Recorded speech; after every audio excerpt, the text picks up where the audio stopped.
ہم کریں گے ہر مظلوم کی حمایت۔ السلام علیکم، میں ہوں حرین فاطمہ اور آپ دیکھ رہے ہیں حمایتی news HD channel.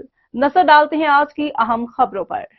Mayor Karachi Murtaza وہاب نے انکشاف کیا ہے کہ شہر کے ابھی بھی 150 گراؤنڈ چائنا کٹنگ کی نظر ہیں۔ میئر کراچی مرتضی وہاب نے آل پاکستان محمد Majid and Abdul الناصر basket ball tournament کے افتتاح کے موقع پر میڈیا سے بات کرتے ہوئے کہا کہ 15 سال بعد کراچی میں باسکٹ بال کا ایک بڑا میلہ سجایا گیا ہے۔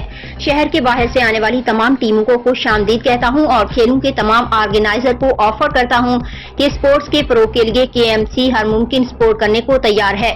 انہوں نے کہا کہ باسکٹ بال کے کھیل کو آگے بڑھانے کی ہر ممکن کوشش کریں گے۔ مرتضی وہاب نے اس موقع پر شہر کے گراؤنڈز کے حوالے سے کہا کہ ایک اندازے کے مطابق شہر کے 150 گراؤنڈ چائنا کٹنگ کی نظر ہیں۔